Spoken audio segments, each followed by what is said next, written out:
Thank you.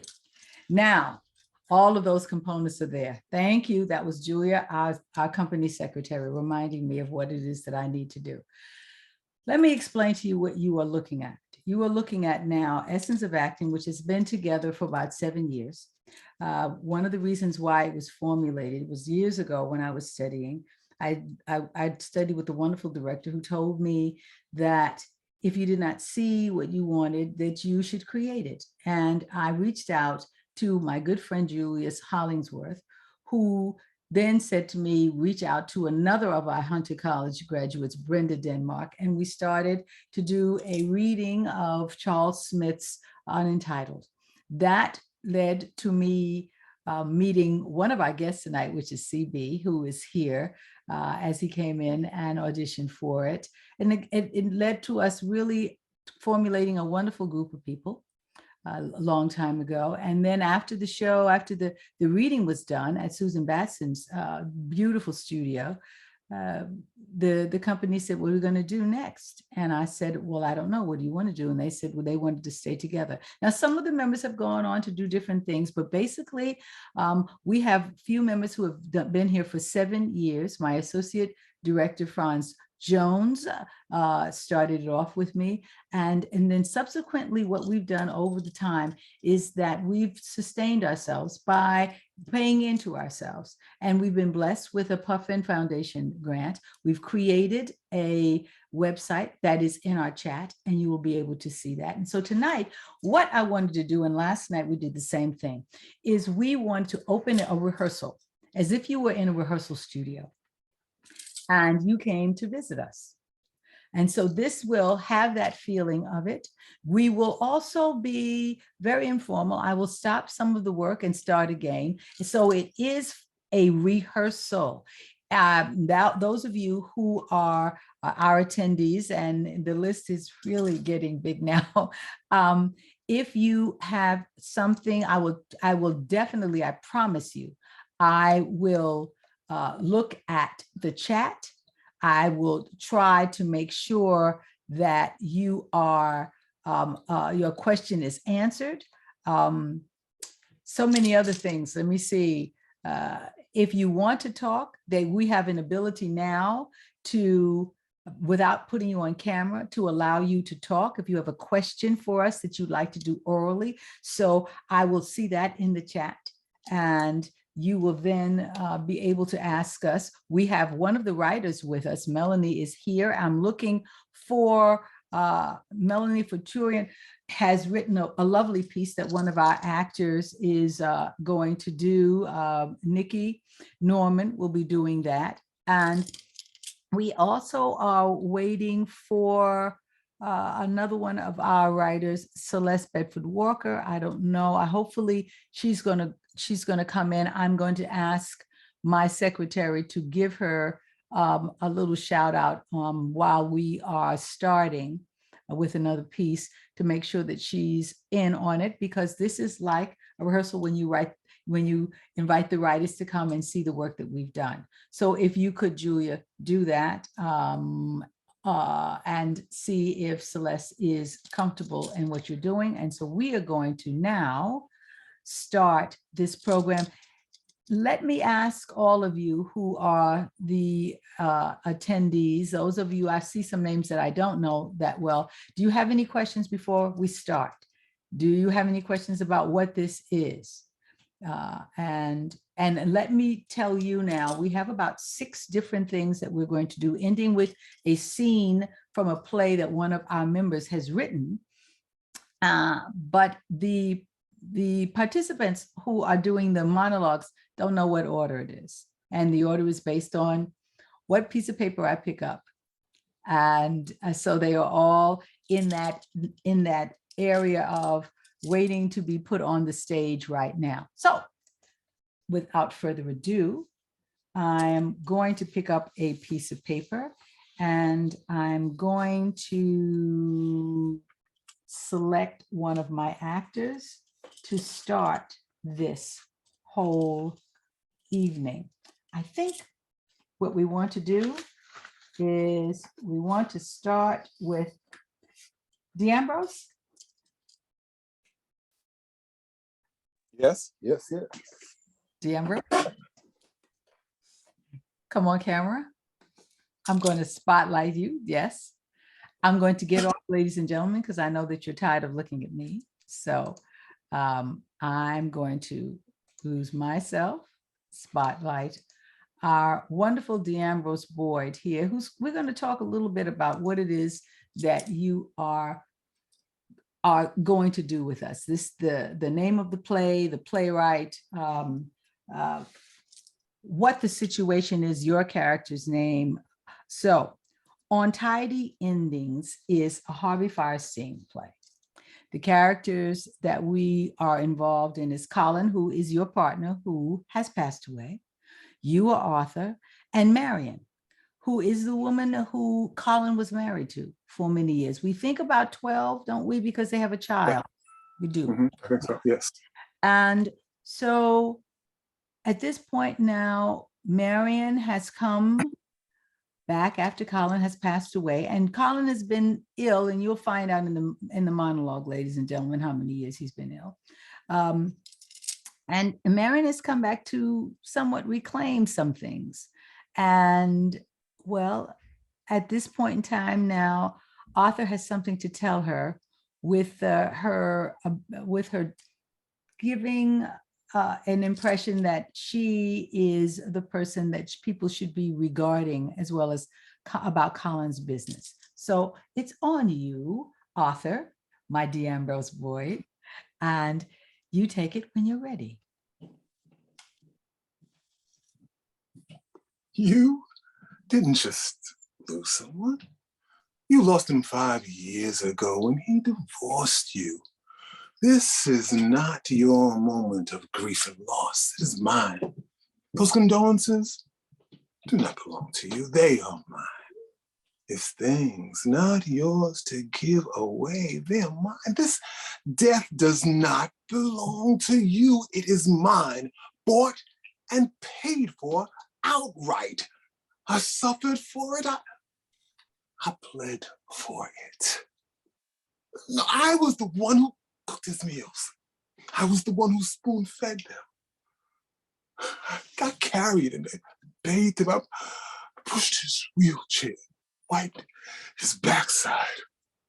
I breathed life into and wrestled fear out of his heart. I kept him alive 3 years longer than any doctor thought possible. And when it was time, I was the one who prepared him for death. We are not the two widows of Colin Redding. Your life was not here. Your husband didn't just die. You got a life and a husband somewhere else. Your husband is home, sitting, waiting, wondering as I am, what the hell you are doing here?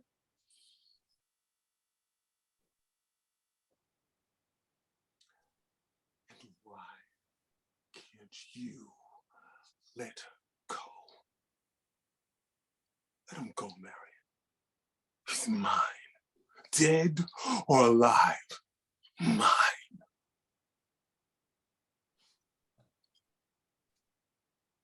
How do you feel?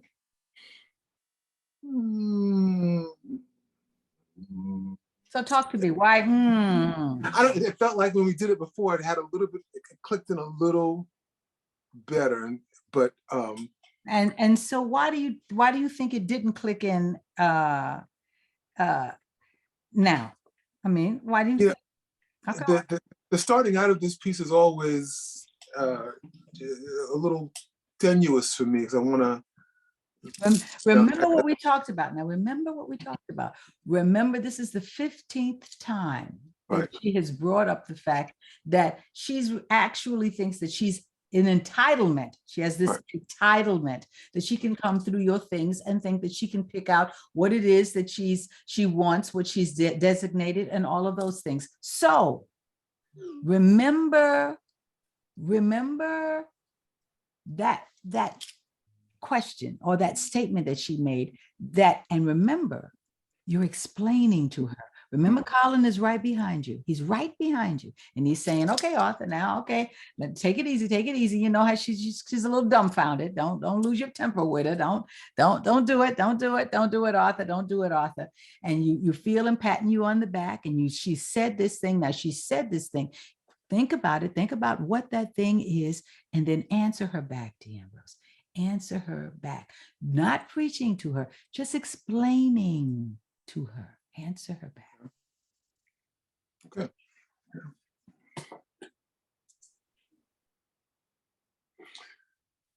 You didn't just lose him. You lost him 5 years ago when he divorced you. This is not your moment of grief and loss. It is mine.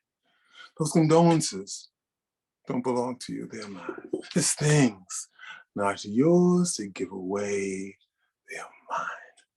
This death does not belong to you. It's mine, bought and paid for outright. I suffered for it. I bled for it. I was the one who cooked his meals. I was the one who spoon-fed them. I carried and bathed him. I pushed his wheelchair and wiped his backside. I breathed life into and wrestled fear out of his heart. I kept him alive 3 years longer than any doctor thought possible. And when it was time, I was the one that prepared him for death. I paid in full for my place in his life, but I will not share that with you. We are not the two widows of Colin Redding. Your life wasn't here. Your husband didn't just die. You got a life and a husband somewhere else. Your husband is home, sitting, waiting, wondering as I am what the hell you are doing here and why can't you let go? Let him go, Marion. He's mine, dead or alive.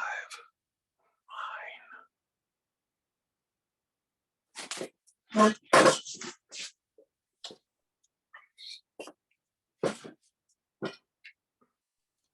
And how does that feel? That was better. Why was it better? Tell me why was it? I think every time you give a direction, that's a very specific direction that helps me get past what I know the beginning to be in my head, then I'm able to maybe see it anew a bit and approach it anew a bit. And that allows everything else to fall differently. I think, one of the things that you have to do, this is a wonderful piece for you to use. You've got to, I know you've got to have in your head Marion's voice saying to you what you needed to say, whatever that dialogue is, because when you're auditioning, it is outside of the play. So you must always create that environment for yourself. So whatever that line is, it is that line that you hear right before you start. And that line then makes you reason with her, not preach to her, and then go that arch. That's where you need, make it up, write it up, do whatever you have to do, but that's your button. That's the button we listen to. That's the button we need. Yeah. Okay. All right. Well, yes. I'm gonna bring myself in here with you a little bit, and let's just see if in our audience anyway else. Let me see if I can do this. There we go. I don't know why I'm getting the funny duddies with my thing. If we have anyone in the attendees who has a question. Does anyone have a question?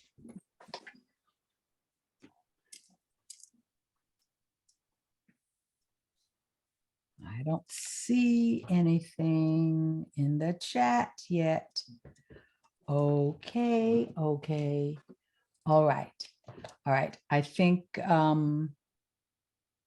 we will then move on. Thank you. Thank you very much. Now you're my guru. Now tell me why. Thank you, Franz. Thank you very much, Franz.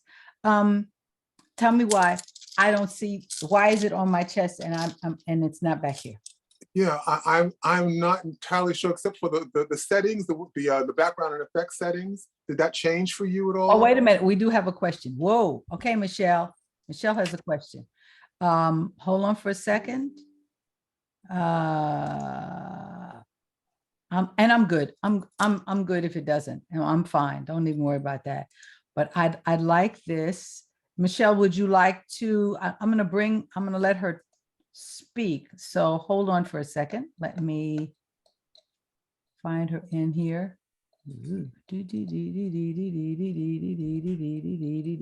I'm sorry. We have, okay, here we go. Michelle. Oh, hi. Hi. Hey, Hey, hi, Danbros. hey. That was wonderful. Lenny, I don't know if this is a question, but is it, I'm not trying to coach, but Uh-oh. Uh-oh. Uh-oh. Here is it comes. is it possible? I mean, I love what he's doing and I just want to hear it. Can he just say the words like he's just, I mean, I know he's talking to Marion. Do you understand what I'm saying? It's not on my voice enough. Would you, is it possible? I'm not, and I'm not quite understanding what you, is it possible? Okay. Okay. I get, uh-oh, No, did I no, lose you?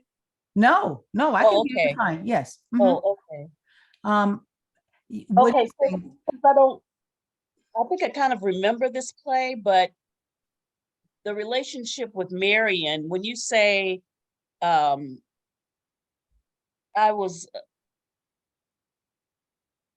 you say at the end, like I was with him or I was, Yeah. what's the relationship between the person who passed away? Yes, Colin. Yes. Are you saying you did not, or you could not hear? You could not hear him? Is that what you're saying, No, Michelle? no. What I'm saying is, no, I could hear him and it was fabulous. Mhm. What I'm saying is, I'm just trying to understand, What the relationship was? right, So, exactly. Colin was married to Marion for about 12 years, we assume from the play. And then they got divorced. We're not exactly sure who initiated the divorce, but Colin and I had been married for 5 years. After they Okay, divorced. And then Colin got AIDS and I was the caregiver through that. Marion has come back after Colin has passed to claim effects, to sell the apartment, to do the things that the ex-wife is entitled to do prior to, yes. and you say something like why do you always bring him up or something like that? I'm saying that I don't understand why you're here. You've got a life and a son somewhere else. I got you. Colin is mine. I'm entitled to this. You are entitled to nothing here. Why are you here? Okay. All right. It's wonderful. I've enjoyed it both times. Well, thank you. Thank you very much. Yes, but we needed to work on it for the second time. But thank you so very much that you liked it both times. I am, I just need to communicate to my associate director and to my secretary. I can't see Celeste, and I don't know why there is that problem. I don't know. It came into the Q&A for me. I tried to answer her to let her know that, let you know rather, she's there and give her an answer. It won't let me answer her.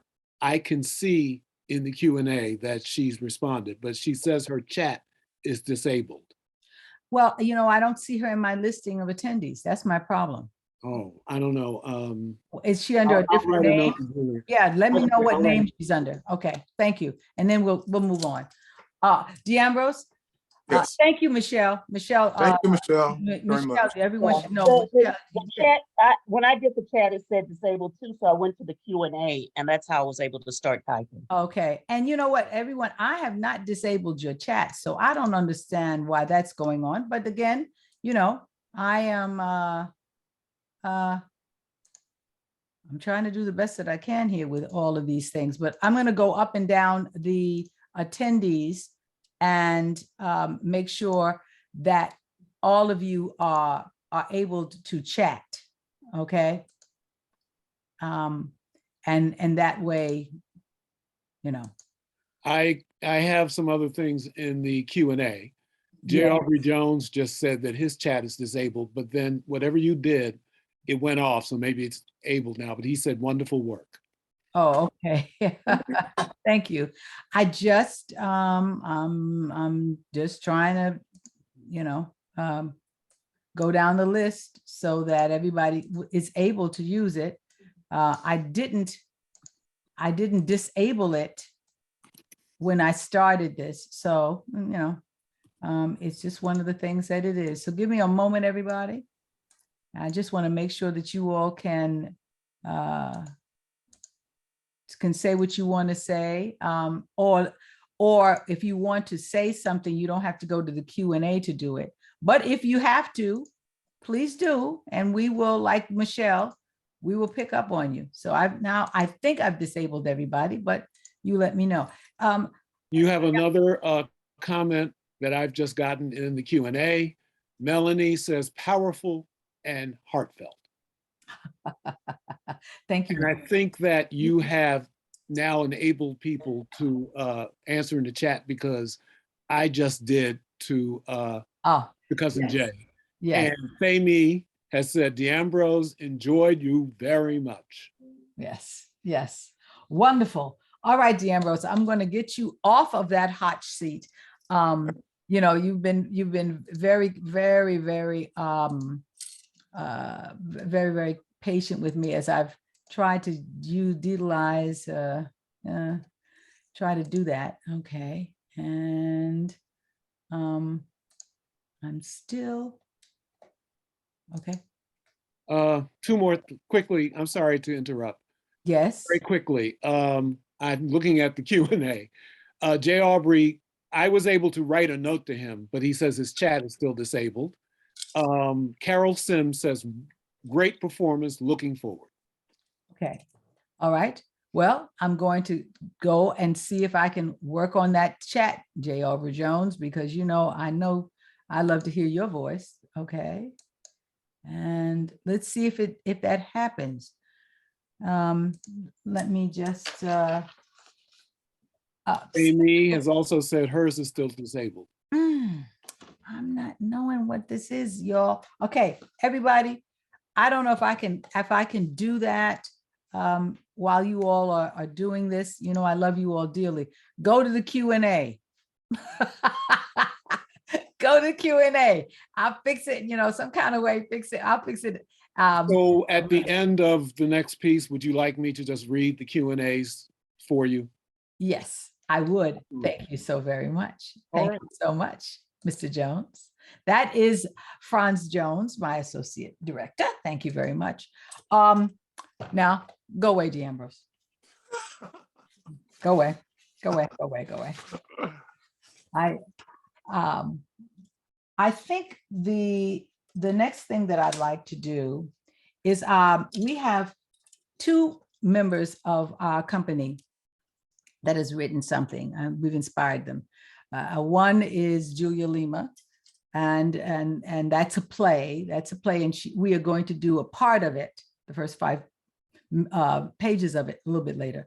But the other one is Anthony Goss. And you all might remember Anthony. He started with the company in Unentitled, and he's now, I would love to tell you he's here, but he's actually doing something either about cowboys or about the Tuskegee Airmen in Delaware. So he's working, which is a wonderful thing. But he's written a piece that I'd like to talk about a little bit with the actor who is doing it. And George Lopes, would you please?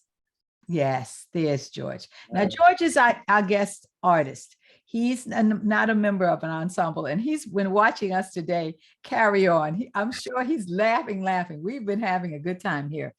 But when Anthony wrote a piece called My Good Name, and it is the story, or much of the story of Canada Lee. And those of you who do not know Canada Lee, what we've decided, it's a monologue piece. It's 50 pages of a monologue.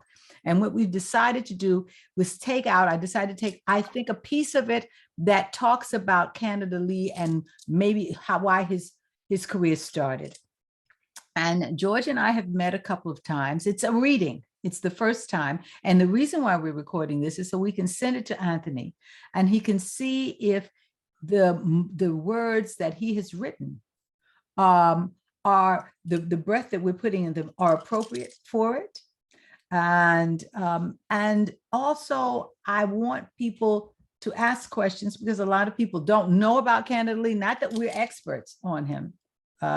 But one of the things that George had said is that he had not heard of him when he first started, and he was looking for a Black actors to do. And you are working on a piece. What is the piece you're working on, George? One-man play on Denzel Washington. Mm-hmm. Yes. So I want to encourage him to do that, but also to do Candidly, because we all know about Denzel, but we need to learn about Candidly. So I'm going to get away again and get off here and give you all an opportunity to set this up. This is just a part of this monologue play. As I've said, it's 50 pages. And let's see if we achieve to inform you enough about Candidly so that you have some questions afterwards that we may be able to answer. All righty. And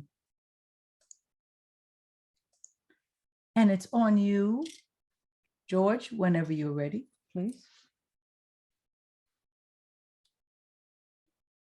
Like I said, my father was a working man. My grandfather was a wealthy businessman. My uncle was a doctor and a politician. I had an 8th grade education and a bad eye. I held off for as long as I could. Finally, I went up to the unemployment bureau at the local Harlem YMCA.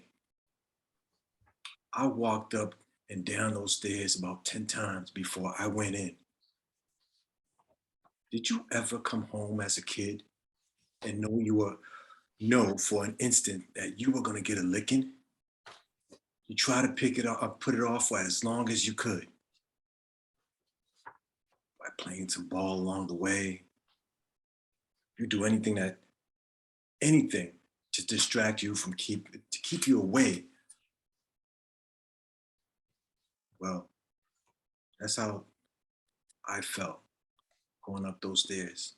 So I decided to take one last small detour. I went into the basement of the library and a sign said, "Enter here." I sat in the back row, observing each person come up one by one, reading from a page, some from their memory.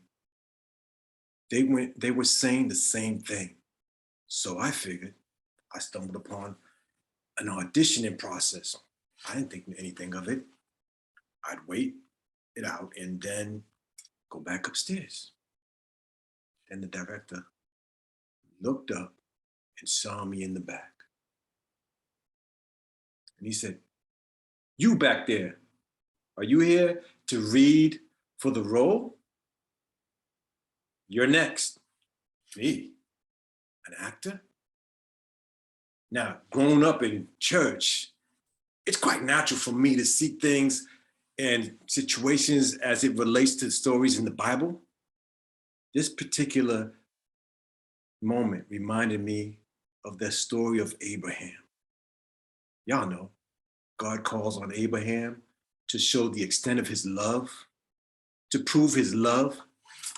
God tells Abraham to offer his only son, Isaac. Now, Abraham, in his obedience to God, prepares to kill his only son.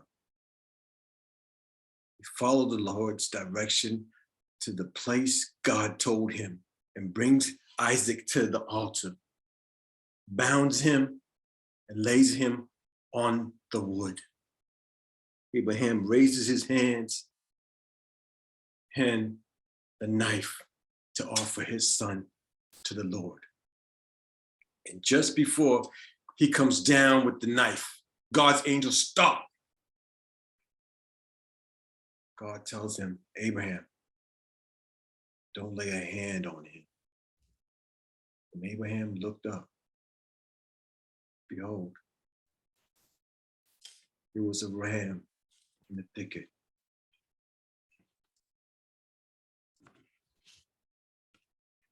And Abraham took the ram, and instead of his son Isaac, he offered the ram for sacrifice. And the Lord said, because you have been faithful and sought to obey me, I will bless you forever and your seed. With that, for me, that audition and that role was my ram. And I am. Now, I had seen actors before and have always admired them and the mystery of acting. The first show I ever saw was Showboat. The musical, I cried like a baby after I saw that show.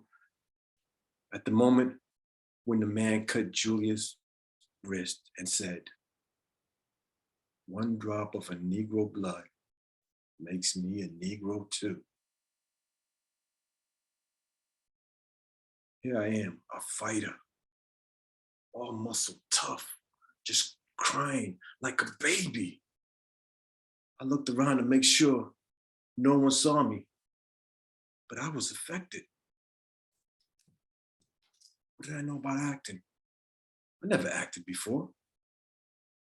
But I did love stories and adventures, and I did play with my make-believe with my brother Lovey all the time. So I thought to myself, what do I have to lose?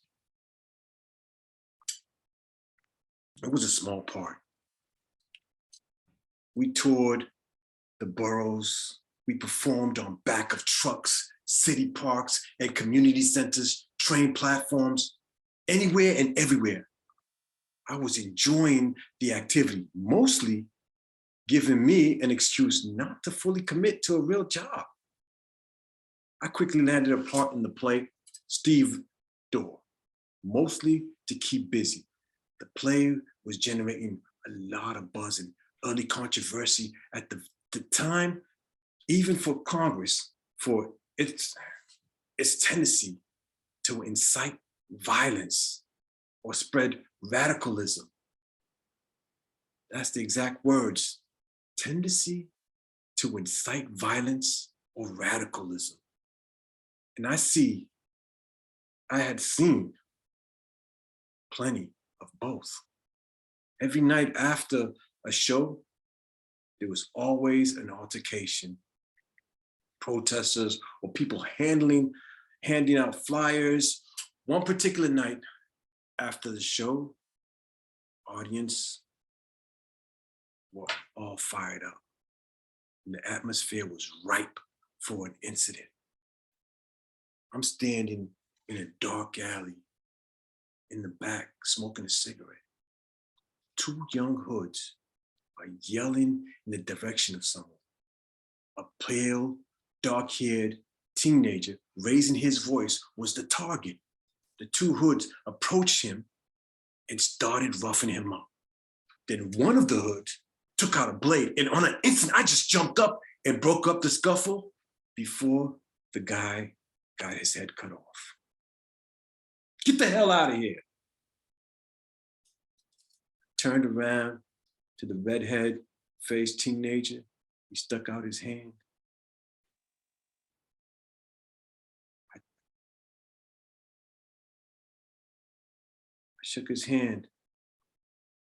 He congratulated me on the show. And he said, his name was Orson Welles. Bullies. I hate them. Now, I had no idea at the time this would be a fateful encounter. Neither one of us were household names at the time. But God has a funny way of making introductions.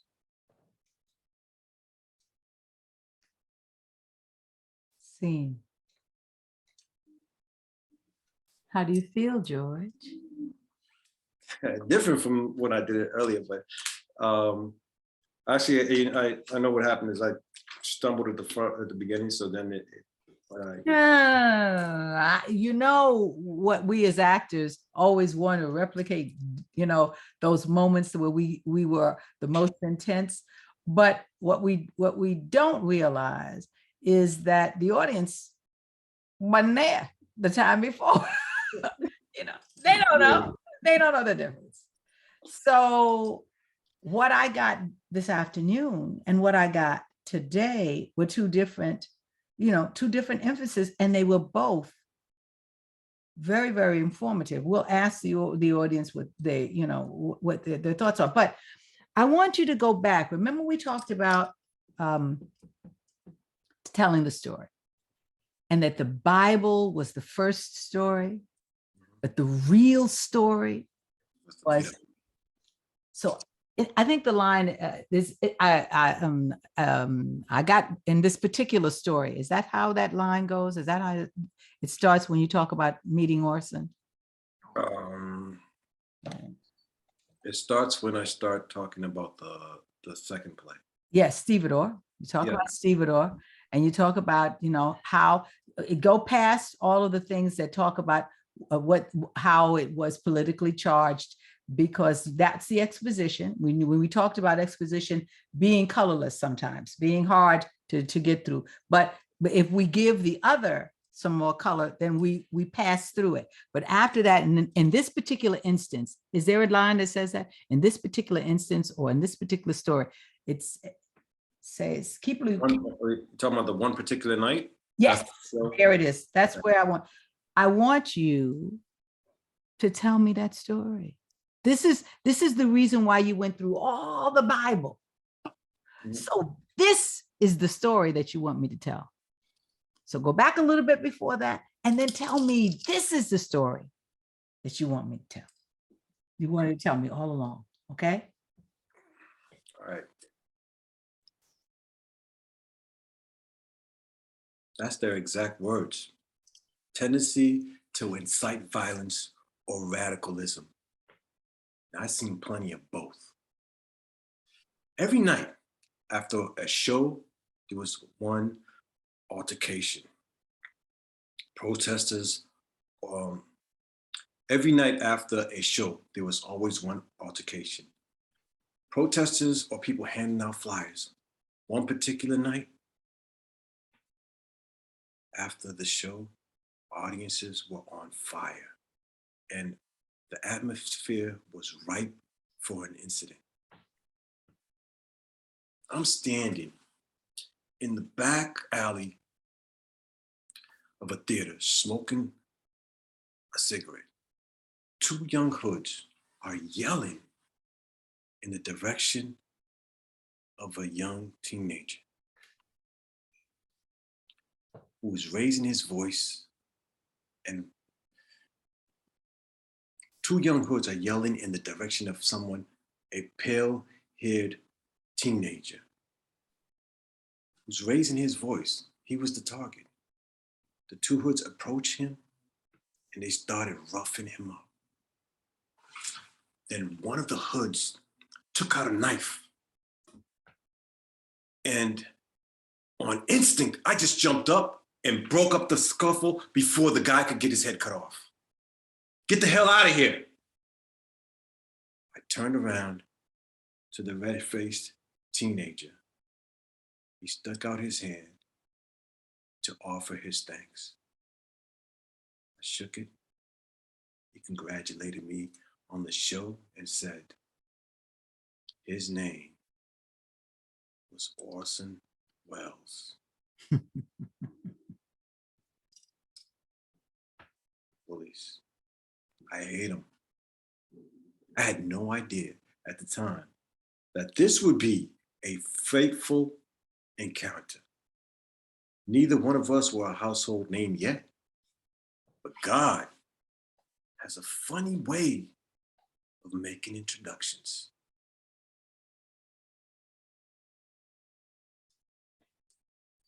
So now how does that feel? Better. Yeah. Yeah, I just gave myself something new for Yeah. I think what happens is that we as actors, when we are trying to breathe the air into something new, I mean, this is totally a whole new piece, this new words, new everything else. And we find something that works, we want to replicate it, but we have to also let that piece breathe. You found different things each time that you've done this.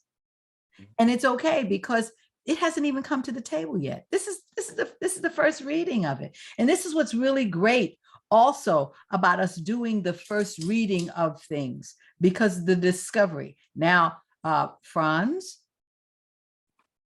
Yes. I see the number and the Q&A rising. Do you have something for me?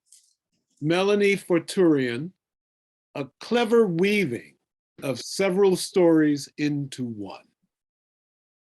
Thank you. Well, we try, we're going to let Anthony see this, and we're going to see, what he thinks about his work, his words, and the story that he's created. George, thank you. We will see you later on. We're not finished seeing you. You're in the scene at the end of the evening. So go away. Now I'm going to bring back, bring a woman in, I believe, who is a wonderful human being. I've known her a while. Now, there are a couple of them, so they don't know who I'm talking about yet until I get a little bit more specific. But we have been working on a piece that is appearing on Broadway now.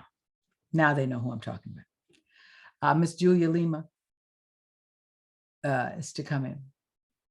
And Miss Julia Lima and I, hello, Julia. Hi, Miss Lynnie. And I have been started working on this about 4 years ago. And we talked about it last night in the masterclass, which was a little different than this, because the masterclass really, even though I'm going back with some of the actors, the masterclass was really the way those monologues were before the table read, the process that you get to before you do the first read in front of everybody else. Now you're seeing these monologues, except for George, of course, this is a new piece for him. Most of these people have worked on it before, not Brenda. This is a new piece for her. But Julia and I have worked on this piece, but it started about 4 years ago. Yeah, about 4 years ago. Yes. And it came from the fact that I always thought that this piece is called Death of a Salesman. And that Arthur Miller had written a wonderful moment of theater for the woman in it. And usually every woman who played this role got nominated or won a Tony. But it was never really anything that was offered to those of us who had people of color.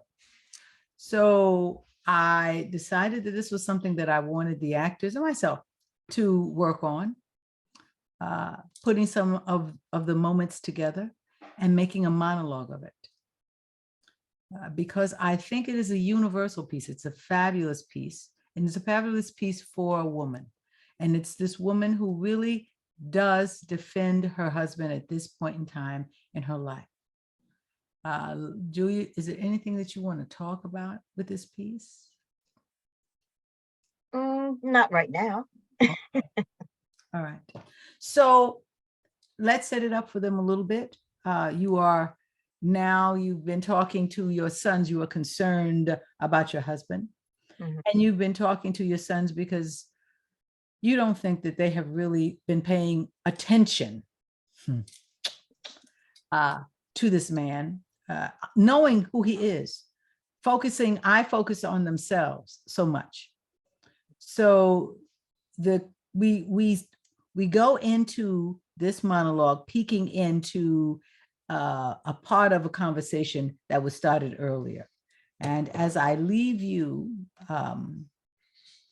here to make this happen, you take a breath and start when you are ready.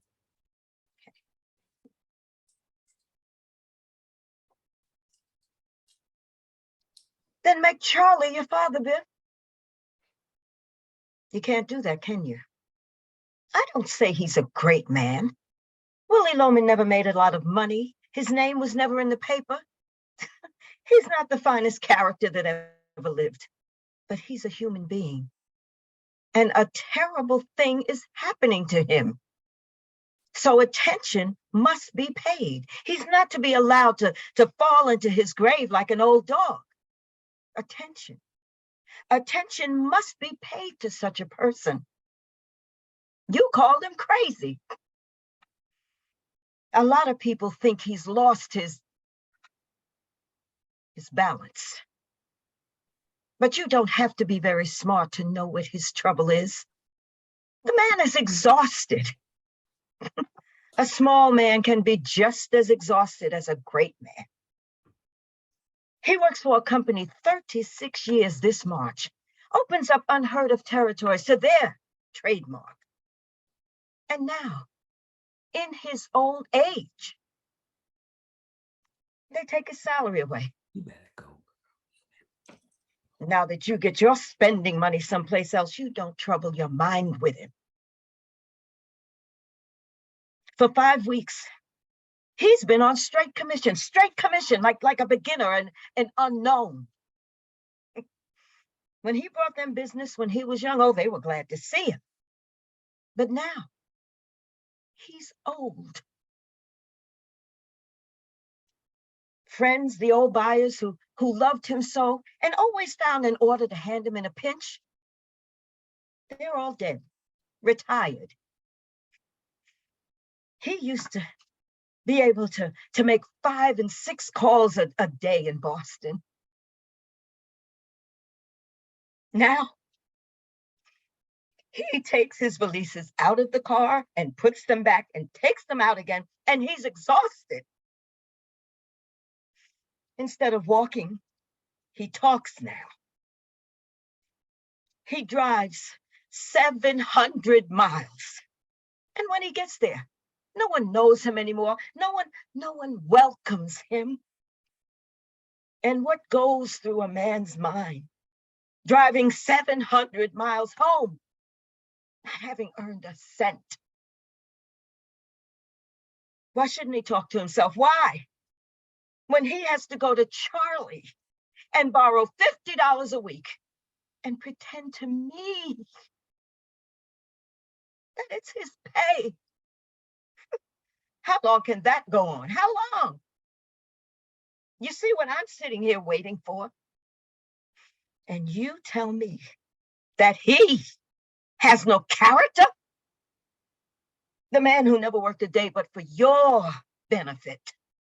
When does he get the medal for that? Is this his reward? To turn around at the age of 63 and find his sons, who he loved better than his life, one, a philandering bum. That's all you are, my baby. And you, what happened to the love you had for him? I mean, you were such pals. How you would talk to him on the phone every night. How lonely he was till he could come home to you. No, Biff, you can't stay here and fight all the time. He's not going to be all right. He's dying, Biff.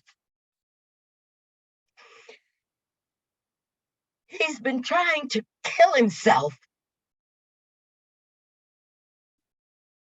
I live from day to day.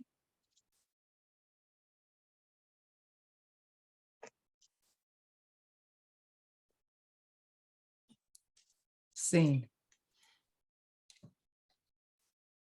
How you feel, Julia? I feel good about it.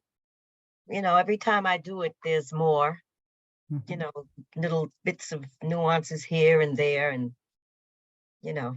When there were new moments for it that your moment that I asked you about that crazy moment. Yes. That was a nice transition, because what came after it was very different. Yeah. You know. And I think it makes better sense that way Mm-hmm. to me. I mean, but it felt better. It felt better too. Yeah, but there's no right or wrong with it. I mean, you can go the other way. If in a night, if you want to get animated, you can. I also, the Boston moment, when you were in Boston, that you did a recall there that you hadn't done before. You saw it. You really did see it. You saw it this time. We had talked about that a while ago, and I keep trying to work on that because it's kind of a little mini transition. Yes. So the one thing that I do want you to work on, and I want this to be something that it's going to be, you're going to have to get in the mirror and do it. I don't want you to change your physical focus off of those boys. I don't want you to turn your head. Okay. I don't want you to take a breath away. I want you to focus that energy right there. Because once you get going, you can't stop that train. You're on a train now. You are the warm and fuzzy train. Everyone doesn't know what we mean about that, but but you are the warm and fuzzy train. And you don't need to look away. Yeah. That strength that you had right with them, that will follow. I just want to go back a little bit. I just want to go back just a tiny bit. I know we have some comments. Everybody's coming to Q&A because somehow our chat's not working. I don't have any idea, but it's really great that they're coming that way. I want you to go to he drives 700 miles. Go back, and I want that straight. Think about it for a second. I want it straight, and I want you to see those two boys, and all of it comes. You didn't anticipate it, but it's just letting it all go. Okay. All right. Take your mind. Take a. Okay. He drives 700 miles, and when he gets there, no one knows him anymore. No one welcomes him. And what goes through a man's mind? Driving 700 miles home without having earned a cent. Why shouldn't he talk to himself? Why? When he has to go to Charlie and borrow $50 a week and pretend to me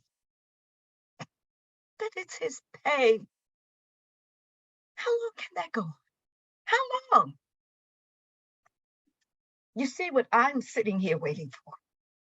And you tell me that he has no character? The man who never worked a day but for your benefit. When does he get the medal for that? Is this his reward? To turn around at the age of 63 and find his sons who he loved better than his life? One a philandering bum. That's all you are, my baby. And you, what happened to the love you had for him? I mean, you were such pals. How you would talk to him on the phone every night.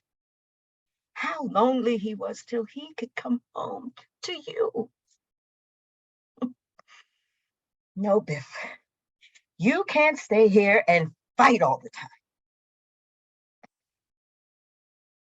He's not going to be all right. He's dying, Biff. He's been trying to kill himself. I live from day to day.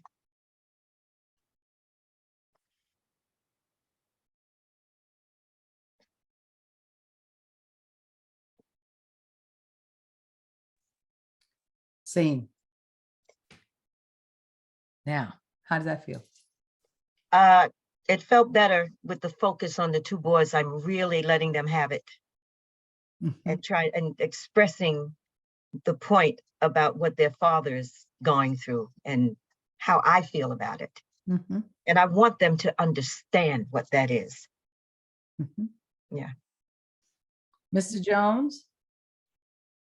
Yes. You have a number of comments. I have to step back for one. Vanessa Inocente said, bravo, George. J. Aubrey Jones says, Julia, you. Michelle Harrell says, brava. Harold, yeah. Sarah Heggie says, Julia, I believe you. Oh, J. Aubrey Jones again.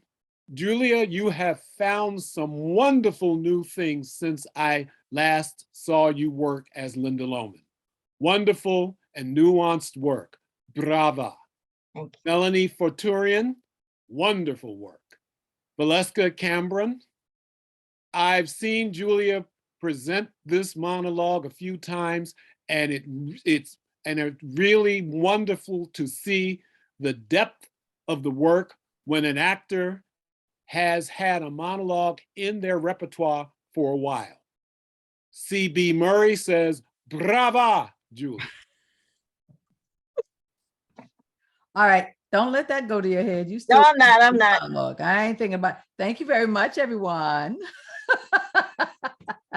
But yes, it's a good beginning. It's a Yeah. real good beginning. It places you well. It's a good piece for you to present as a monologue. It's a good piece Oh, for absolutely. someone to be brave enough to have more women of color do.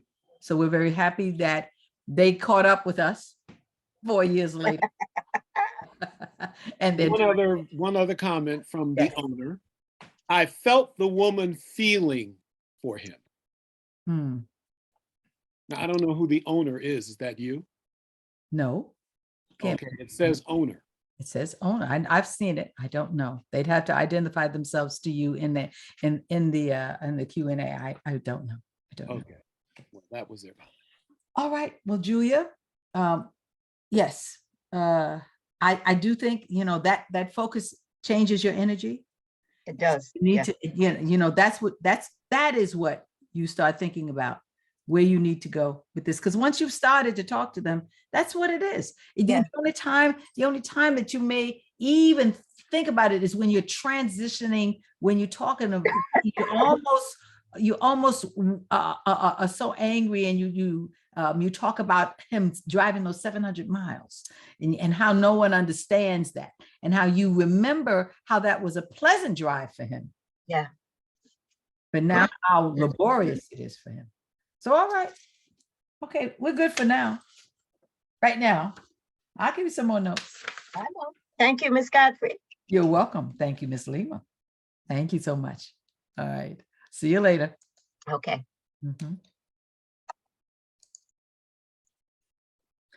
Thank you all for being patient here with all of the things that this is how we work, and along with the technical things that we're dealing with. But I'm going to choose now a new piece again that has not been done.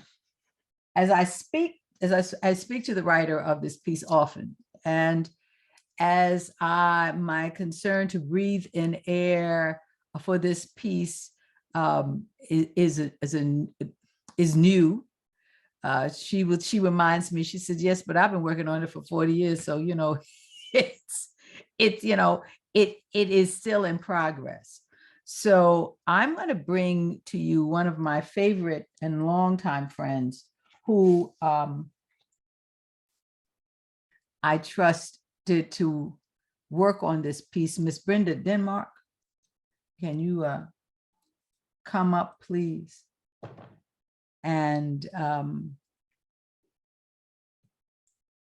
now I have no idea where Brenda went. She'll be here in a few minutes. She probably stepped away for a second. There she is. Just it's you divas, you're trying to kill me. That's okay. Just trying to kill me. This piece is called Memoirs from a Would-Be Black Revolutionary by one of our favorite playwrights, Miss Celeste Bedford Walker, and we had worked on her work many times. We've worked on it doing readings of Greenwood, An American Dream Destroyed. I've had the men do her work of Red Blood. There are so many different plays. She's got 40 plays. This one she's worked on for a while, but she's deciding now she really wants to finish this one. And the candidate that I thought would be wonderful to breathe air into it is Brenda. Because of her experience, because of her training. We went to school together. We are Hunter College alums. And I always enjoy watching her work. So, Brenda, with no further ado, nothing for me to say. I'm going to get out of here visually. I'm going to, is there anything that you want to say about the piece? No, it kind of takes me back because I come from that era of the two Tananas, as we used to call ourselves. Yes. The two Tananas. So, we'll jump in and it is new. We really have not worked on it. No. So it'll Yeah. be an experience for everybody. Mm-hmm, At this point. yeah. Okay, me Yeah. included.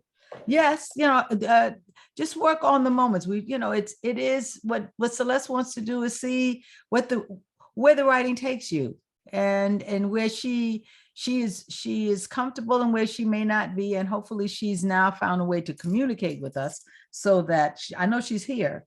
So we just gotta find her and see what her thoughts are. All right. Mhm. Okay. All right. And I'm turning it over to you. Okay, so just to a little preface, it starts off really with us hearing some voices off stage or outside, because I'm going to refer to outside. That's my granddaughter Dawn on her bullhorn outside, stirring up the neighborhood, painting the street black. She is just like me at that age, back in the 70s. Always organizing for some protest march. I am getting ready to meet up with the old revolutionary gang now for a reunion in Hawaii. I'm flipping through my diary from back in the day just to see if I can remember their names, because there are all these days I can't remember.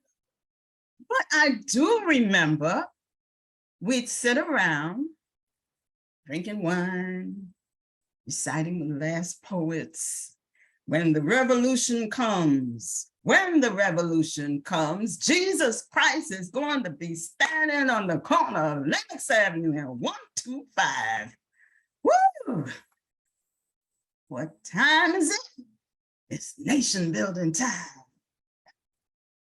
Oh man, we used to chant that, then run into this fabric store and start ripping off material. Literally. I still have it. See, it was 1972. President Tricky Dick Nixon was breaking into the Watergate, and me and a group of would-be militants were about to liberate some material from Akbar's symposium to make money for the revolution. Woo.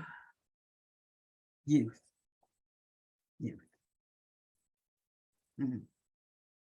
They put their knees on his body from his neck to his feet and lynched him there on the street while iPhones recorded it for the world to see. They put him in a chokehold. He had a toy gun. They had a real gun. They shot him. They shot him in the back. They shot him in the heart. She went to jail alive. She came out dead. They shot her in her bed, just like they shot Fred Hampton back in my day. Oh, she's headed now for I Can't Breathe protest march at the Lincoln Memorial. Oh boy, do I remember camping out at the Lincoln Memorial. Wow.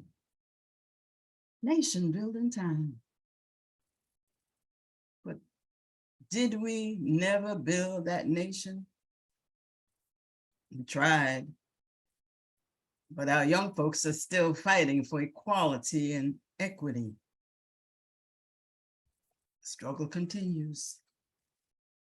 She wanted me to come with her, but child, revolution is for the young. I'm getting ready to meet the leader of that revolutionary militant group that I was a part of almost 50 years ago. Woo. All these boxes. I finally retired from my position as personal secretary for the senator. And when I get back, I'll finish packing. Moving from this big old house to a condo. Well, there's so much gentrification going on in this neighborhood, I don't even know it anymore. Oh my. Flipping through my diary, look at this. Lovers never know when they'll meet, do they? First time ever I saw his face. Ooh, the brother was sitting at the Greyhound bus station, dressed for war in camouflage flak jacket and a combat boots, with what looked like a rifle case resting across his lap. Freedom fighter. Now he's retired from selling global technologies and global business services solutions from IBM. He writes, Hau Ali Lahano, storming earlier, now rainbow. Whales are jumping and living is easy. Let's meet. Wow. I thought he was dead. But out of nowhere, he sends me this. It was November 1972. Wow. I was barely 20. Sneaking away from home. Child, I had to get away. Greyhound bus station, heading for Howard University to study to be a journalist and write about our times. I can't be the English teacher mommy and daddy wants me to be. The loudspeaker announcing unintelligible but thrilling sounding places of destinations. Bus station was crowded with students, sporting froze and listening to transistor radios. I was sitting at the counter of the bus coffee shop, drinking warm Coke and eating stale lemon pie. I could feel the brothers' eyes on me in my short leather jacket, boots, and mini skirt. Yeah, I was freezing. But I was looking good. And I was praying I wouldn't miss my bus. I'd never ridden a bus before. I always had my own car. But here I was, a Southern girl headed north for the first time all by myself. Every time the announcer called out a name, I'd jump up and run out and look at the marquee. What did he say? What did he say? He didn't say Washington, D.C., did he? He said what? When we boarded the bus, the brother sat next to me. Both of us headed for DC. He said he was going to some place called the Center for Aspiring Black Militants. Oh, Lord. Woo, not one of them. I hoped he wasn't going to try to rap to me about revolution, but I fluffed my bone straight hair and permed away from and started to surreptitiously check the brother out. He was tall, with well-groomed throat. Exuded virility. I took another look at that instrument laying across his lap. Surely that wasn't really a rifle he was carrying. Surely it must be some kind of musical instrument. Surely, but then the brother started talking about revolution. Oh, Lord. I mean, he had a nice bass in his voice, though, but talking revolution? To moi? Miss Bourgeoisie herself? Well, I didn't give a flying flip about the so-called revolution. I was a Baptist, and the Black Power movement, the Black Power slogans, the tie-dye t-shirts, and all of that kinky hair was against my religion, okay?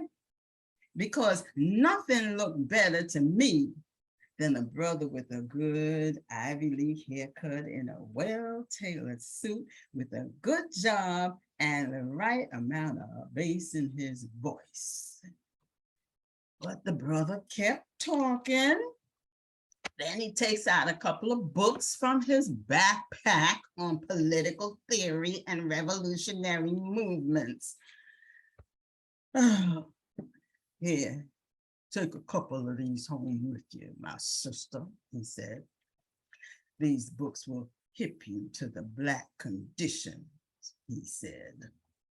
They will explain to you why we, as Black people, must have our own land base.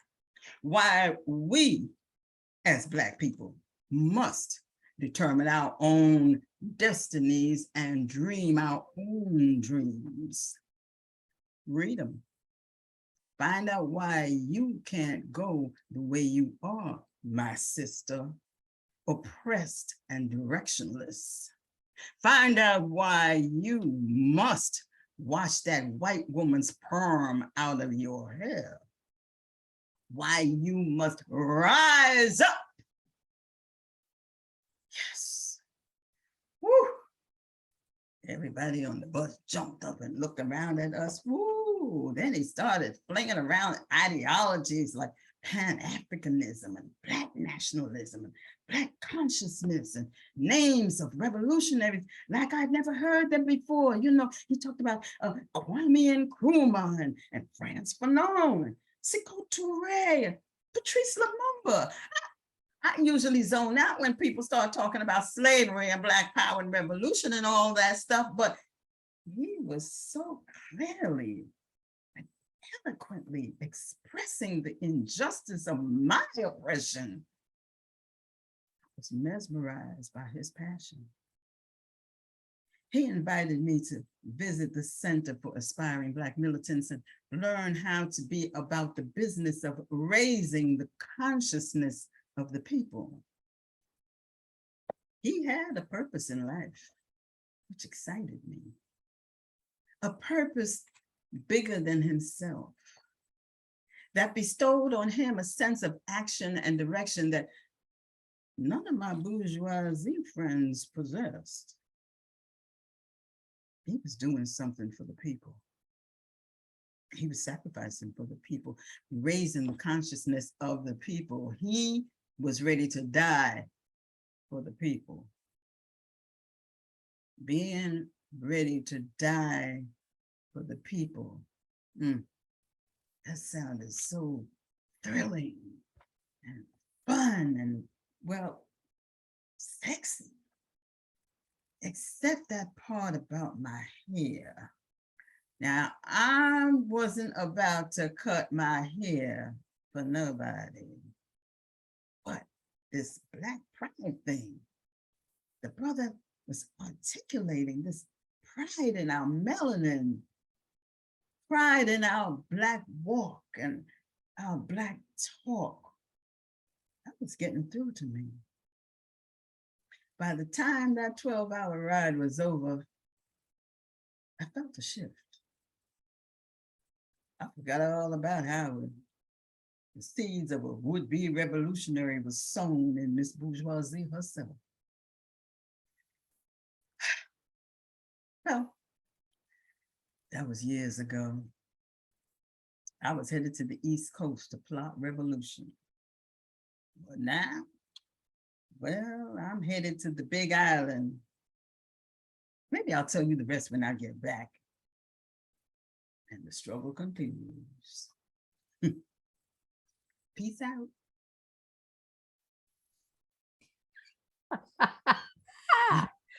Scene. Franz, I'm going to send you a number in a few minutes, and so that you can reach Celeste just in case she can't reach us. But in Celeste is owner. oh, It says, this is Celeste, owner.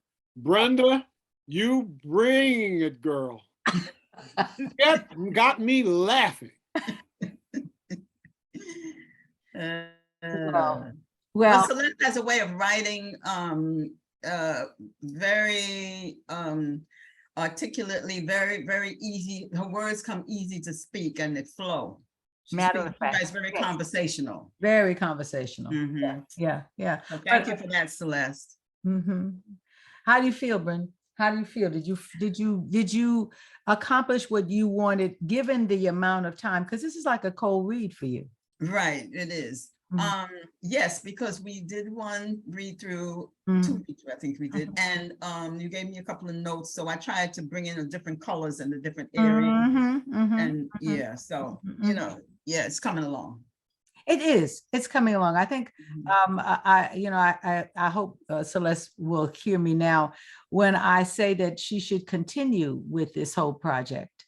That this is something I think that represents a generation that is the years of this revolution, which people don't realize, are very short years. The revolution, the Black Revolution, as we talk about it, really was, the late 60s to maybe the late 70s, maybe not even that far, 75, the middle of 75. So you've got maybe a 10-year period.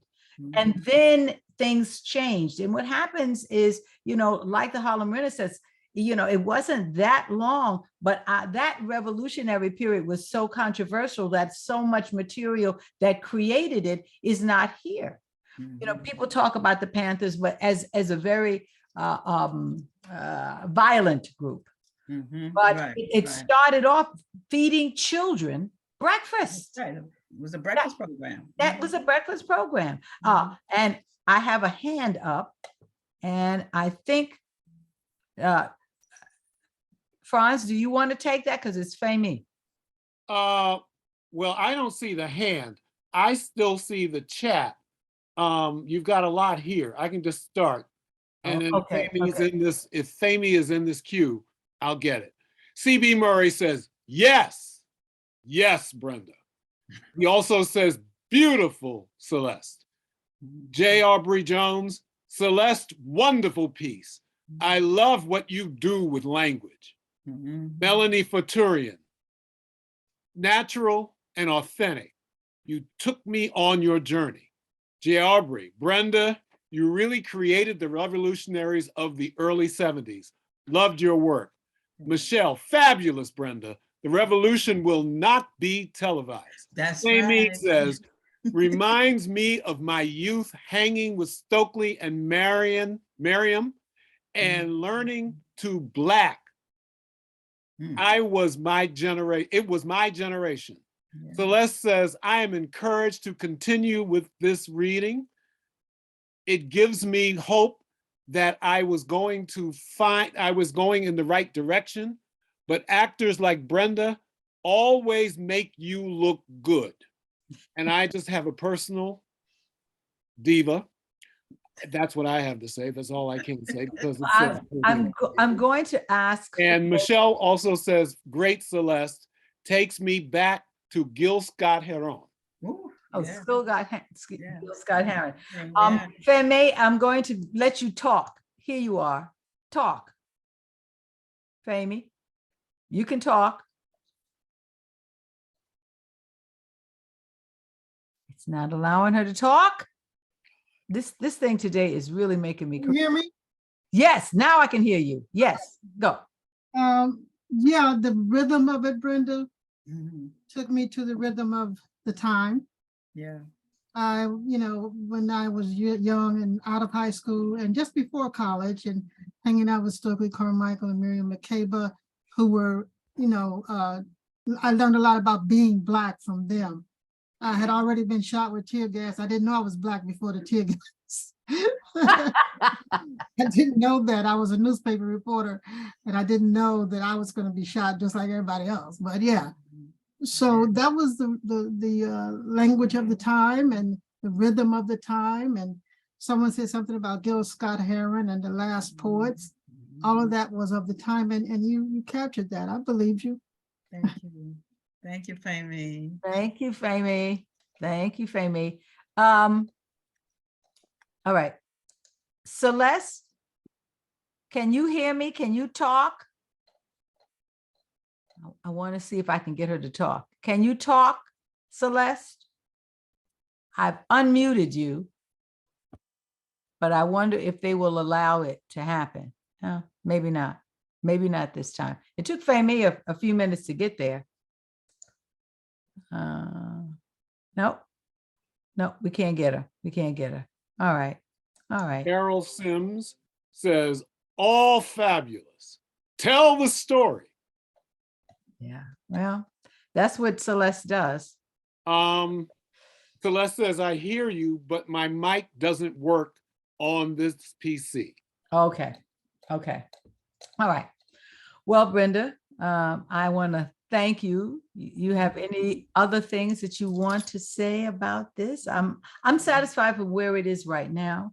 If we were to work on this whole piece, because this is not the whole piece. This is a piece of Celeste's work. It would come in pieces. It would come in pieces so that each piece had a different coloring to it. Here, you put a lot of different colors in this one section. We would spread that all out, right. So that each section had its own shading, and then so I can't thank you enough, first of all, for the work. All of you all are doing great work, and I think that we've got one more comment from Celeste. Yes. Thanks for all the wonderful comments to me and Brenda. Yes. Yeah. Thank you, everyone. Yes. Thank you, everyone. All right, Brenda, I'm going to, look at her. She's gone before I can say anything. She's hit the road, Jack. I knew what you were going to say. What was I going to say? Was I going to? Okay, Brenda, you can go now. I know. Well, thank you very much. All right. Okay, Brenda, you can go now. Okay. All right. So I'm going to go next to a piece that the other writer, that one of the writers that we have several writers with us tonight, Melanie Futorian is here, and Nikki Norman, who is a guest artist who used to work with us, has come in and we've worked on it. So where's Nikki to work on this piece that is called Jane's Sweet Dough. And it is about a woman who had a plan. Plan didn't quite work out. She had a plan, but she came to the city with a plan, and then we just see what happened to her. So I won't say too much more than that, because I want the audience to discover what it is. All right. All righty. Give me a second, please.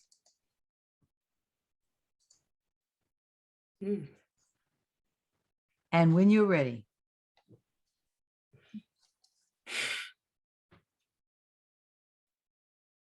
I wanted to dance on Broadway badly, and to be on stage with my friends. Then, as luck would have it, I saw the perfect audition notice in the paper. It read, "Women dancers who sing, March 15th, 2 p.m., the Minskoff." There was only one problem. I was in jail. I call this section Jane Sweet Doe because that's what I've been renamed along with a number. Jane Sweet Doe. Because as soon as the handcuffs lock, you don't matter anymore. I thought it was the perfect plan to support my dance career. But unfortunately, I was in the wrong place at the wrong time, doing the wrong thing. Cars, blue and white, red and white and blue and white. Red sirens are screaming down the avenue. I've got Jane Sweet Doe in the back. The top of my cell has holes punched in it. If you think that jail has bars with open air between, you've been watching too many Westerns. It's a gray shoebox, but there are no shoes in it. Well, I was wearing shoes, but they took away my laces. It's for your own good, they said. Can't have anyone dying in our jailhouse. In 5th grade, we had to catch crickets for a science experiment. Here I was years later in that box. I much prefer to be a cricket from a neighbor's backyard because this one holds 12 paddy wagons. If you didn't look like a criminal when they arrest you, you certainly do by the time you reach the precinct. My thick hair is matted by the nape of my neck, and remnants of my CoverGirl makeup can't hide this girl's fear. Not having slept well for days made me look like a prisoner. What does a prisoner look like? She looks like me. Men in blue suits circle like vultures and confiscate my belongings, money, inhaler, keys, my Lucky Charm, which obviously did no good, are now sealed in a plastic baggie. A rookie waits for me behind a plexiglass window. He looks like a Burger King server, but with a different cap and without the cheeseburger delight. He asked me to place my hands under the window, but I just want fries. He presses my trembling fingers into ink and rolls them onto paper. And 3 blinding flashes later, and my mugshot's done. Officially a criminal. The cell door clings behind me with that final shut. And Broadway, just one stop away. Never seemed so far away. Male inmates grumble like an approaching thunderstorm from their cells, while my lawyer walks past mine. "Excuse me, sir. Excuse me," I say. But he doesn't answer. Like Monopoly, he's taken my money, passed go, and left me without a get out of jail card. I breathe in and out slowly and look around to make myself at home. There's a bench, a dirty steel toilet, a half-used roll of toilet paper.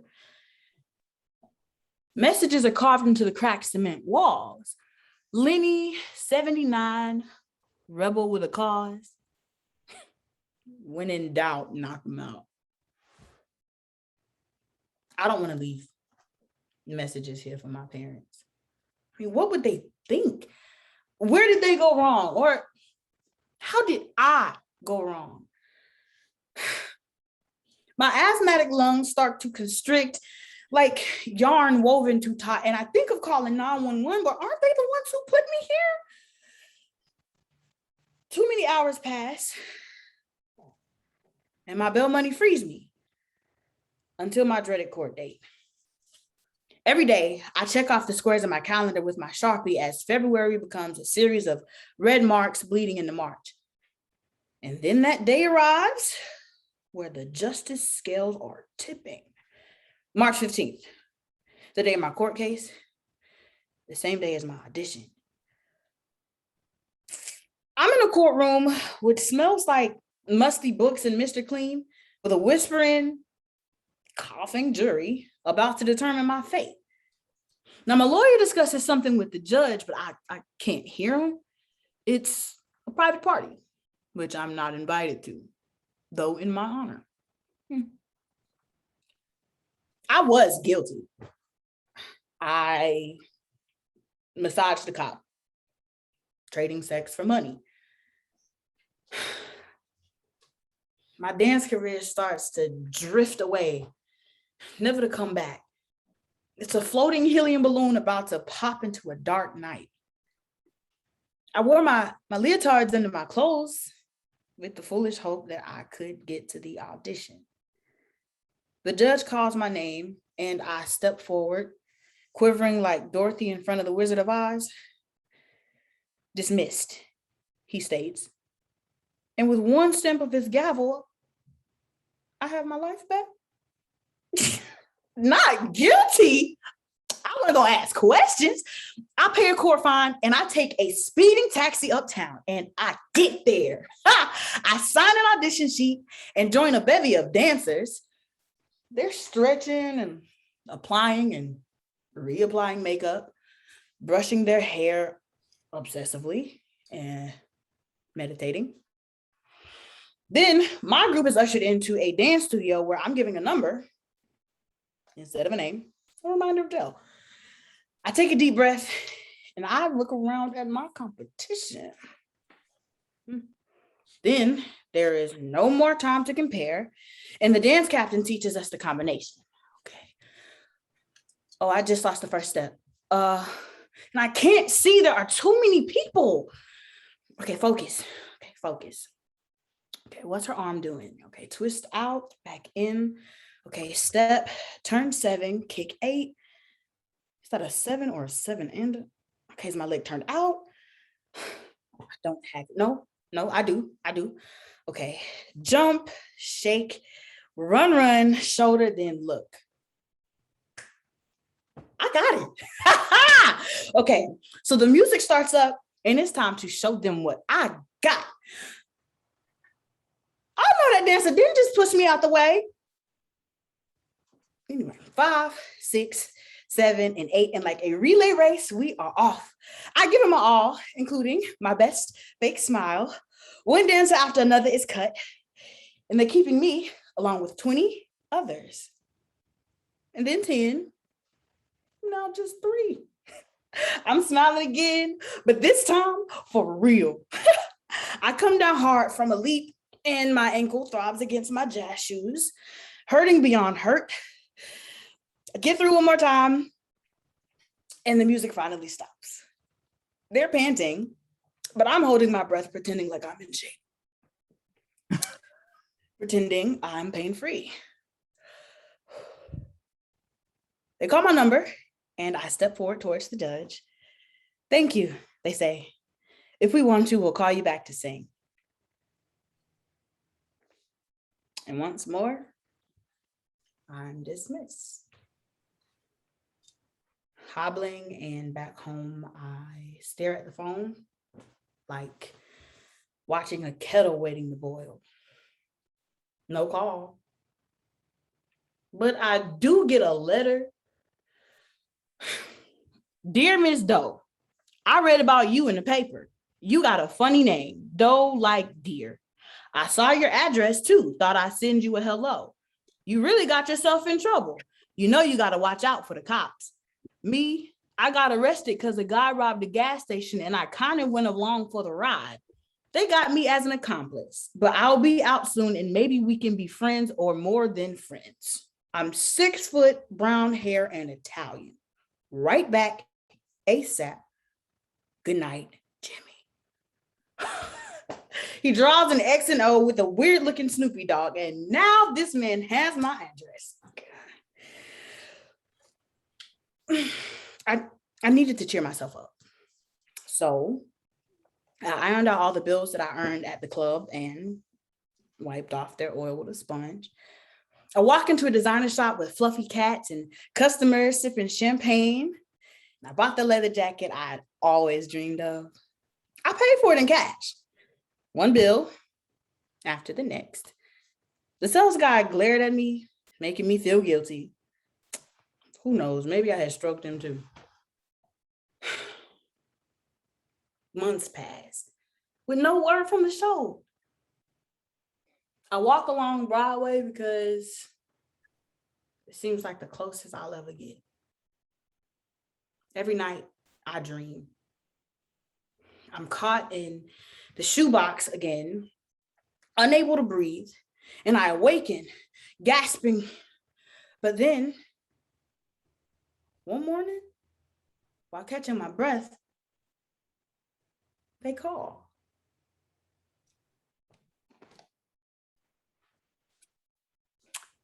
And scene. How do you feel? Still nervous, but I feel good. Mm-hmm. Mm-hmm. Mm-hmm. We talked about a lot of the things that we talked about, the different colors. I saw a lot of them, a lot of the moments that you created, so that we kind of went on a journey. It was like a nice taxi ride in New York City, a curve and around and a curve and around and all of those kinds of things. Is there anything in this piece that you think can come closer to the character that you're creating, just the character you're creating? That Melanie's written a character. Is there anything in this piece that you'd like to even see more developed in this piece? Maybe like a little bit more about like exactly what happened, because now I have a story in my head and we get little bits and pieces there to kind of piece them together.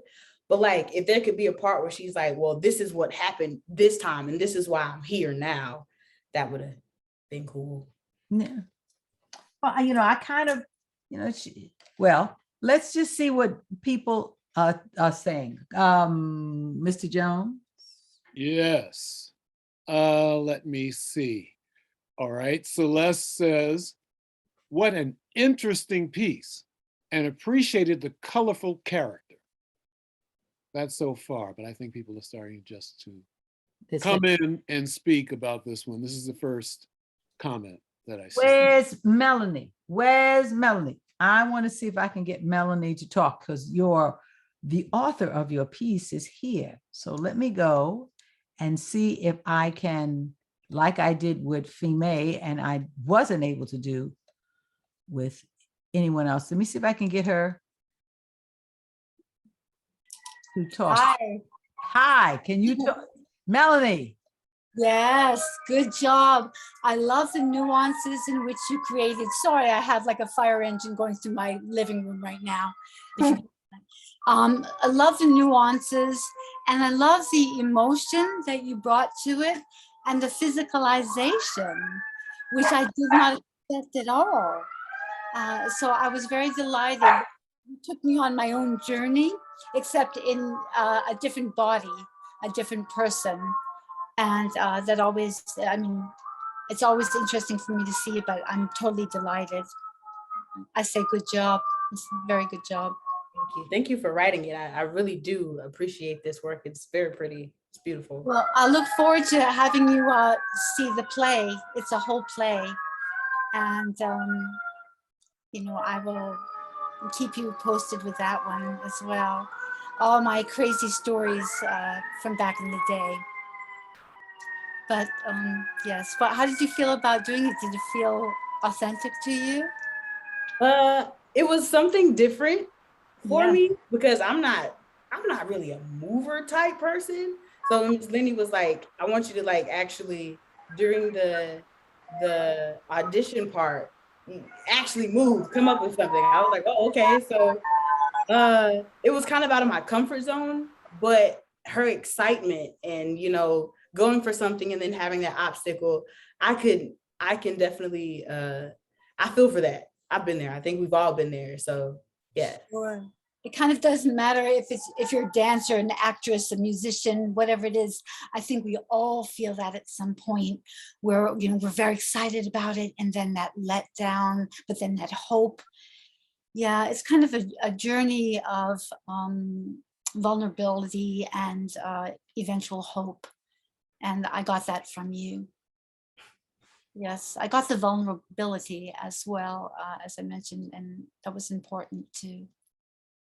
Yeah. Good. Good. Thank you, Melanie. Thank you so very much. Thank you. I'm delighted, a pleasure. You have more comments. Carol Sims says, I got the story.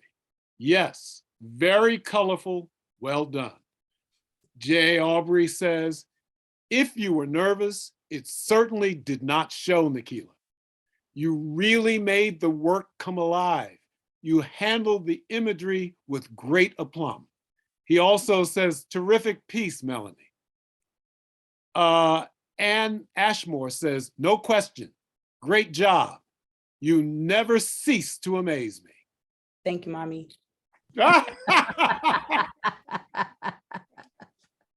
That's great. That's fabulous. All right. Melanie says, thank you again. Oh, thank you. Yes, we must thank the writers, because without the writers, we have no words. And we appreciate them as much as we hope they appreciate us. You all, and of course, well, the poor director, you know. I'll say, and I'm not saying a word. All right. No. As we come back in, I'm going to let you go. All right, we are getting close to the hour, but we're going to go a little bit over the hour, and I hope everybody can wait and see this last little piece. Thank you very much, Nikki. Lovely work, really lovely work. You're welcome, my love. Mr. Jones, have we done all that is? Are we up to date now with what we need to do? I'm going to go look and see if there's any other. The last comment was from Melanie. I don't see any others come up so far. All right. Then my last, unless I'm wrong, I have one more monologue, and then we have the scene. And this group member, I have to say, we have group members that live in New York, and then we have group members that live upstate in New York. And when we did Greenwood, we were really, really blessed with, we had to come in and audition some actors to do our reading. And we were blessed with the presence of a couple of them. Donald Heyman performed last night, and he's upstate. He's now in West Point doing some things. And this young lady, who is responsible, I thank you very much for the top that I have and the top that I had last night, and for so many other wonderful things that have Essence of Acting on them, is a very talented actress, a wonderful mother, wife, entrepreneur. And I'd like to bring Kim Wafer in, if I may. There she is. Thank you. I'm going to spotlight you and let you and let us talk about what it is that you are going to do this evening. This is a monologue from a piece that you've worked on. Yes. And, you know, Flying West, Pearl Creek. And yes, please. And we talked about when you did it, what we wanted to find was something different, because one of the things is I wanted to see if I could bring different colors to it, because you were directed not by a woman before, but Right. by a man. And to see if there were different things, not better things, but different things that we could place in it, because the words and the progression of it might be different. We didn't want the angry Black woman thing all the way, thing right through. So explain a little bit about Sophie Washington, if you could, please. Okay. Sophie Washington, the play is called Flying West, and it's a play written by Pearl Cleage. And it is a play that is written about 4 women, 3 of which are sisters. And then there's an older character, Miss Leah, who is in the play. she is the kind of the matriarch of the family. And so it's a play set back in, I think, 1898. And it takes place in Nicodemus, Kansas, where they're trying to, where women at the time, you know, not given a voice, not given land, always thinking that they are second-class citizens. This is a story about 4 strong Black women who are determined to own land, determined to be all that God has created them to be, despite one of the sisters having a violent husband who is just downright abusive. Sophie, who is the oldest sister, is very protective of her sister, and she's protective of her land. And so she starts to get wind of the fact that her sister's being abused. She's a gun-toting sister, so she has her rifle all the time because she's protecting. She's got a lot of land, a prairie, and everything. So she's very, very much family-oriented and protective of her family. So this is a scene from that play, and a scene from she's just found out that her sister's being abused. You take it, you take this monologue. What we've done is well, we've compiled something together so that there is no dialogue in between, but we will forge straight through, and I think the audience will get exactly how concerned Sophie is about what their situation is. It's on you. Right. She's trying to build, they're trying to build a community also, which is, I forgot to mention that, where they're building schools and churches, and they're trying to have something of their own, a community and a place of their own, in the midst of women not being treated fairly. So I'll just say that as well. All right. And so when you're ready. Okay.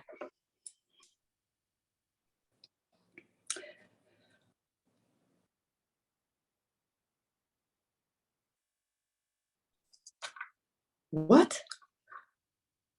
You're afraid of what I might do? Why aren't you afraid of what he's already doing?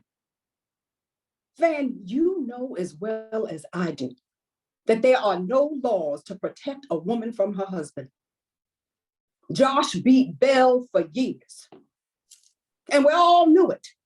And because the sheriff didn't do anything, we didn't do anything either. It wasn't a crime till he killed her. Well, I'm not letting that happen to men. I am not letting that happen to men. I'm gonna watch him prance himself across my yard, and I'm gonna step out on my front porch, and I'm gonna blow his damn brains out.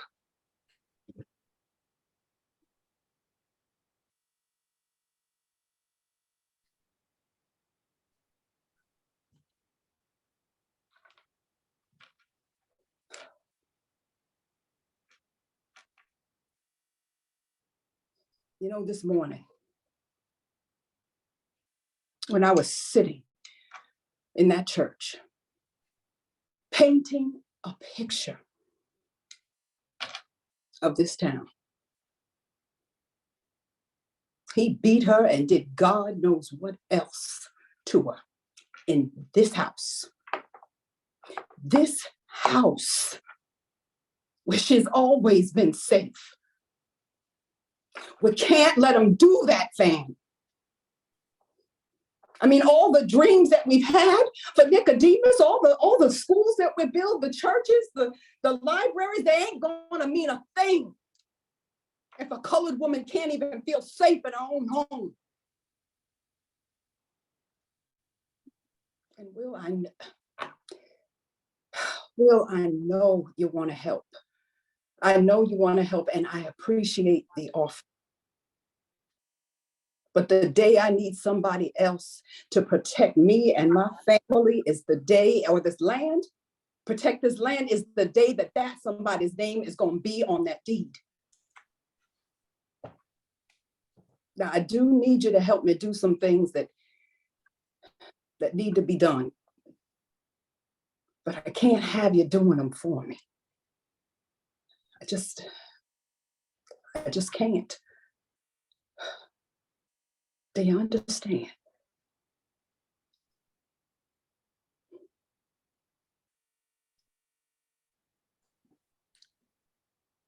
Scene. How you feeling? Oh, okay. Not as good as I would like, but okay. Yeah.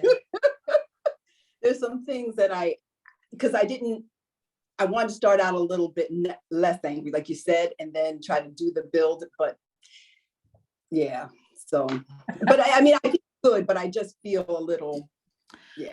Well, let's just try something right now. Remember what I said. Remember, create the environment that I want you to be in. I want you to be in, when you started, you're in a place where people can hear your conversation. And you don't want them to hear your conversation. Okay. Okay. All right. And then once you get to the recall of the church, you're outside a little bit. You've taken her outside, and then you can be a little bit more aggressive and vocal about how you feel. So just try that just at the very beginning, just to give it a little bit more build, because it's on an even keel now, and you've got the colors that you can give it. Okay. Okay. Don't let the anger that you know about happened, it's there. You know about it. You know the abuse has happened. It happened in that house. But you want to talk about it, but you hardly can talk about it. Right. It doesn't stop the anger. It changes the tone of the anger. Okay. Okay. All right. So let's just start with that tone of the anger is a little different. In the beginning, you mean, right? Okay. Remember where you are now. You're not where you. I'm in a. Okay. Yep. Like in one of the stores that they are, or somebody else there. Yeah. And this is family business now. This is family business. You don't want anybody to know your business. Okay. Yes. Yeah. Yes. Okay. Okay.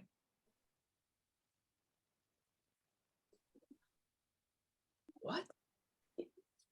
You're afraid of what I do? Why aren't you afraid of what he is already doing?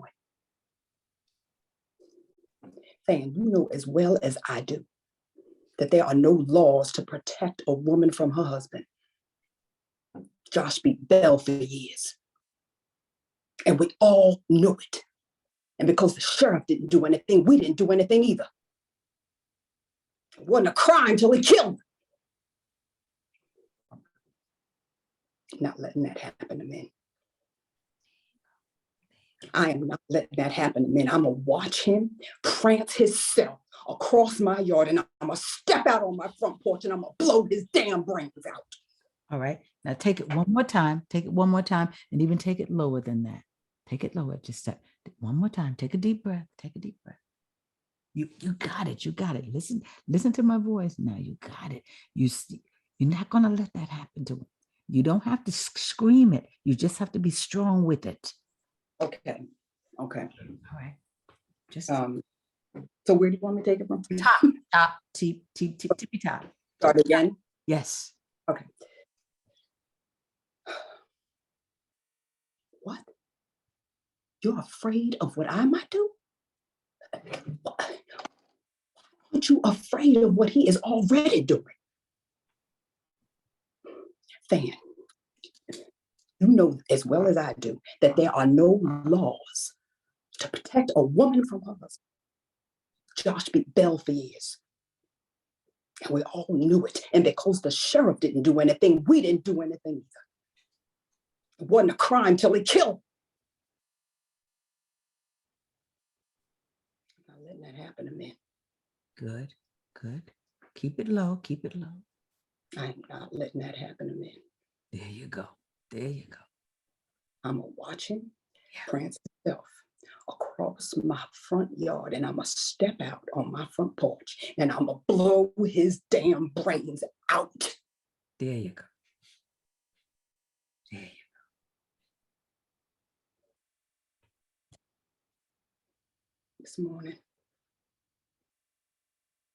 This morning I was standing right in that church, painting a picture of this town, the future of this town, when he beat her and he did God knows what else to her in this house, where she's always been safe.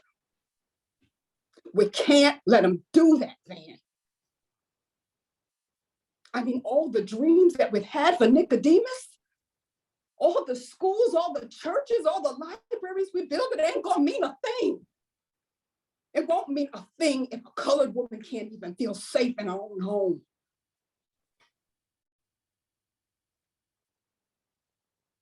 And well, I know you want to help.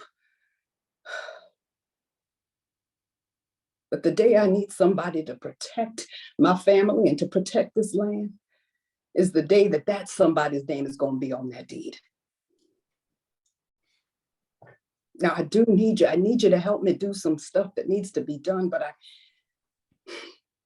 just can't have you doing it for me. I just can't. Do you understand?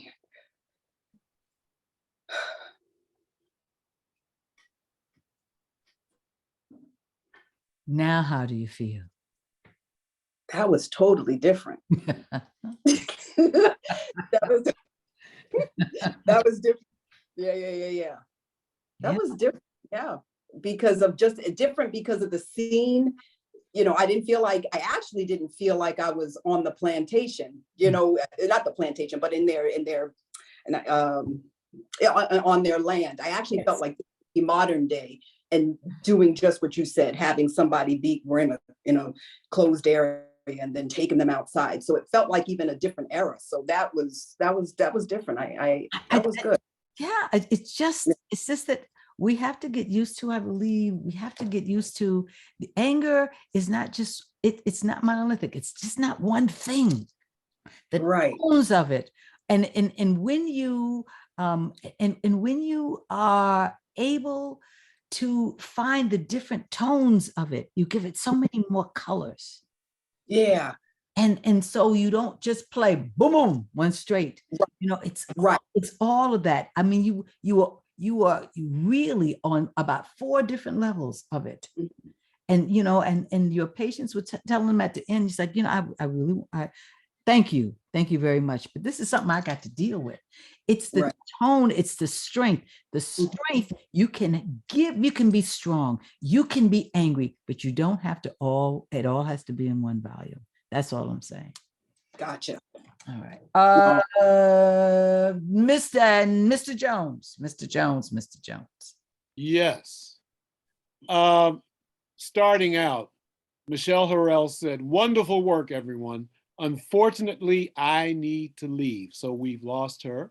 CB Murray says, strong piece. Nice, Kim. Celeste says, this was all powerful. So much talent. Sorry I have to leave, but look forward to doing this again. Jay Aubrey. Kim, I always enjoy your work. This was truly terrific. CB, work, girl. Carol Sims, this was intense. Melanie, the subtle nuances really worked, provided wonderful emotion. All right.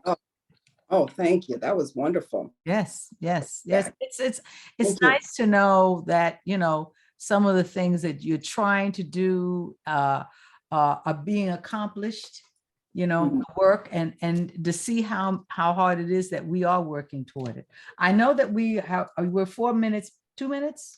7 minutes past where we're supposed to be. And I had said from 6 to 8, but we have one more thing to do. Oops. You all will be patient. We're going to, what, Kim? I just have to get her script up. Oh, okay. No. So do I. Okay. If you all will be patient with us, we're going to bring the cast of Ain't Nothing Changed out. I'm going to do the same thing as you do, Kim. I'm going to get the script. Before one last thing from Femi, loved this piece. Great. Thank you. All right. There we go. Miss Godfrey, Yes. the Facebook.